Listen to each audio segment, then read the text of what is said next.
On a tous remarqué ça, n'est-ce pas? Il y a des gens, on dirait qu'ils ont un don. Ils lancent un projet et hop, ça marche. Ils changent de voie et leur carrière décolle. Et puis à côté, il y en a d'autres qui se donnent tout autant, mais les résultats ne sont juste pas là.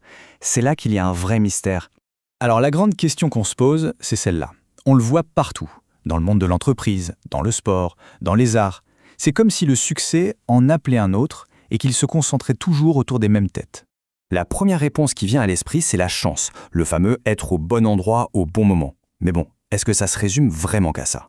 D'accord, alors si c'est pas la chance, c'est peut-être l'intelligence, une sorte de capacité supérieure à toujours prendre les bonnes décisions? L'autre grande explication, c'est bien sûr le réseau, les contacts. Mais en fait, au-delà de la chance, de l'intelligence ou du carnet d'adresses, il existe des mécanismes beaucoup plus profonds, presque invisibles, qui transforment une carrière normale en une véritable spirale de succès. Allez, on attaque avec le premier de ces mécanismes. C'est un principe qui a l'air tout simple, mais sa puissance, elle est juste incroyable. Faut bien comprendre un truc. Le succès, ce n'est jamais un événement isolé, un coup de bol. Chaque petite victoire, même minime, agit comme un aimant. Elle attire plus de confiance en soi, plus de visibilité, et donc plus d'opportunités. Et avec plus d'opportunités, les chances de réussir à nouveau augmentent. C'est ça, l'effet boule de neige. Et c'est justement là qu'on se plante la plupart du temps dans notre perception. On s'imagine une progression bien droite. Je fournis un effort, j'obtiens un résultat. C'est logique. Sauf que dans la réalité, la dynamique du succès est exponentielle.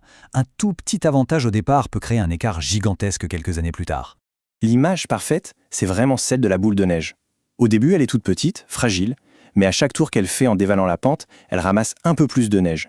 Et plus elle devient grosse, plus elle en accumule vite, jusqu'à se transformer en avalanche. L'avantage cumulatif, c'est exactement ça. Bon, on a vu l'externe, maintenant on passe à la deuxième clé. Et là, on change de registre. On va voir ce qui se passe à l'intérieur, dans la tête. C'est un mécanisme purement psychologique. Le truc, c'est que les personnes qui réussissent ne reçoivent pas juste plus d'opportunités, c'est carrément leur cerveau qui est câblé pour les voir partout. Imaginez un peu, notre cerveau reçoit des millions d'infos à la seconde, et il doit faire le tri.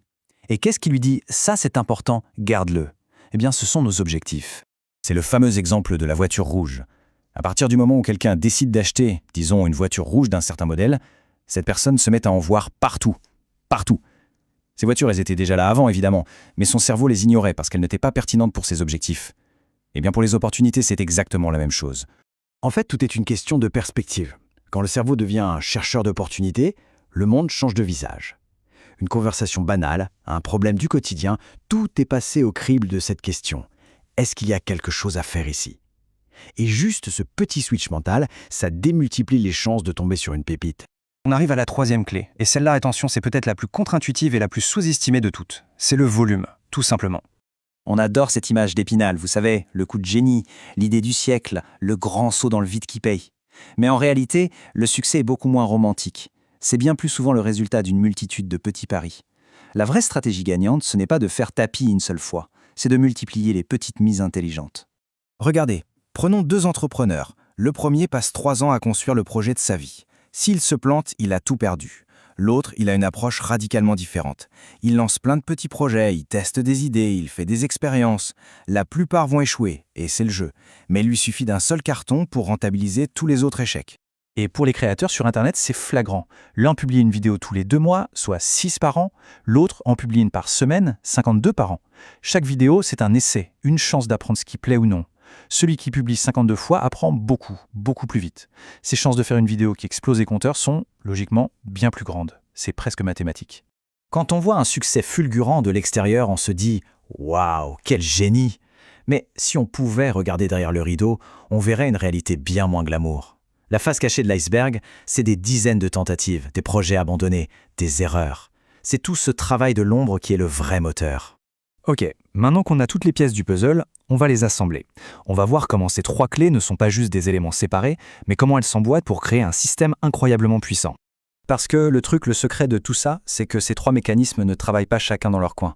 Leur véritable force vient de leur interaction. En fait, ils se nourrissent les uns les autres. Ils créent une dynamique, une sorte de spirale vertueuse, une boucle de rétroaction positive qui s'auto-alimente et qui accélère avec le temps. Alors concrètement, comment ça marche ce cercle vertueux? Ça commence avec un premier succès, même petit. Ça déclenche l'effet cumulatif. Ce succès attire de nouvelles opportunités que le cerveau, grâce au filtre, est maintenant capable de voir. Ces opportunités, elles permettent de multiplier les essais, ce qui augmente mathématiquement la probabilité d'un nouveau succès. Et hop, le cycle recommence, mais à chaque fois un cran au-dessus, avec plus de force.